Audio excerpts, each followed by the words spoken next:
All right, setting the bar time. Kelly, these are stories like what? Examples of what not to do or situations we hope you don't find yourself in. Sure. They all have a moral to them. And I don't know if anyone has run a race before, like a foot race. But if it's been like long distance, I mean, heck, you can even say a 5K is long distance, which is like 3.1 miles. But you probably thought about, man, how can I just skip to the end, right?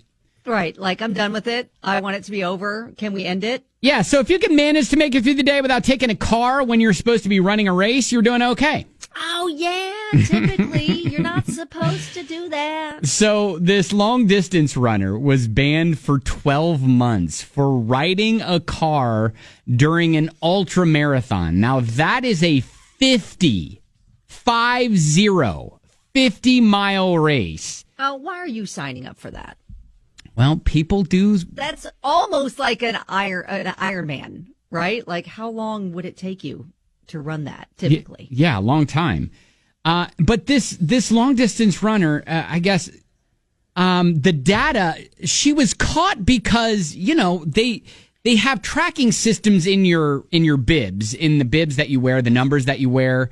Yeah. And so the tracking system showed that she used a car for about a 4-kilometer stretch of the race. Oh, she got significally faster during that stretch. So, in a 50-mile race, 4 kilometers isn't all that much. But to take a car for part of while the rest of everybody's running it, yes, probably that's going to jump.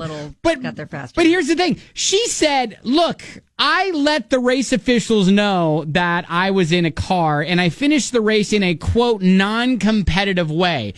However, she did say, I got third place. Well, let me just take that trophy. Thank you very much. I earned she that. still won the trophy, but non-competitively. Yeah, and here's my thing, too.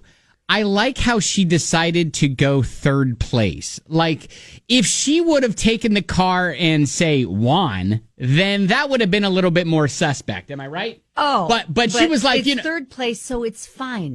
Right. She's like, I'm still on the podium. I still get a trophy, but I'm not first or second. I mean, I'm only third. And then all the other runners that didn't take a car for a portion of it. Yeah, does she not understand why they're salty? Right, exactly. So, again, setting the bar. If there are plenty of races that are coming up, and maybe you're training for a long race that's on the way. But no going in that cars aren't allowed. Right. You can't jump on one of those Lime scooters, or you can't hop an Uber mid-race and try to jump ahead. Drive on the route? Like, was there, I'm guessing with the 50-mile race, there couldn't be, like, stretches where there's not a lot of runners. Like, no, she probably just jumped in a car or had an accomplice.